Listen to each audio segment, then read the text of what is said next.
سیدنا علی رضی اللہ عنہ کہتے ہیں کہ رسول اللہ صلی اللہ علیہ وآلہ وسلم نے فرمایا، نماز کی کنجی وضو ہے، اس کی تحریم اللہ اکبر کہنا اور اس کی تحلیل السلام علیکم کہنا ہے۔ سنن ابو داؤد حدیث نمبر 61۔ ایک یہودی نے حضرت عمر بن خطاب رضی اللہ تعالیٰ عنہ سے کہا کہ اے امیر المؤمنین، تمہاری کتاب قرآن میں ایک آیت ہے جسے تم پڑھتے ہو، اگر وہ آیت ہم یہودیوں پر نازل ہوتی تو ہم اس کے نزول کے دن کو یوم عید بنا لیتے۔ آپ نے پوچھا وہ کون سی آیت ہے؟ اس نے جواب دیا، سورۃ المائدہ کی یہ آیت کہ آج میں نے تمہارے دین کو مکمل کر دیا اور اپنی نعمت تم پر تمام کر دی اور تمہارے لیے دین اسلام کو پسند کیا۔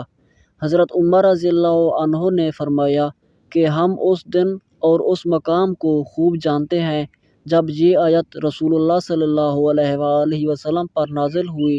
اس وقت آپ صلی اللہ علیہ وآلہ وسلم عرفات میں جمعہ کے دن کھڑے ہوئے تھے۔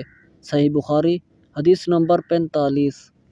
حضرت ابو ہریرہ رضی اللہ عنہ کہتے ہیں کہ رسول اللہ صلی اللہ علیہ وآلہ وسلم نے فرمایا، اللہ تعالیٰ کسی بے وضو انسان کی نماز قبول نہیں کرتا حتیٰ کہ وہ وضو کر لے۔ سنن ابو داؤد حدیث نمبر 60۔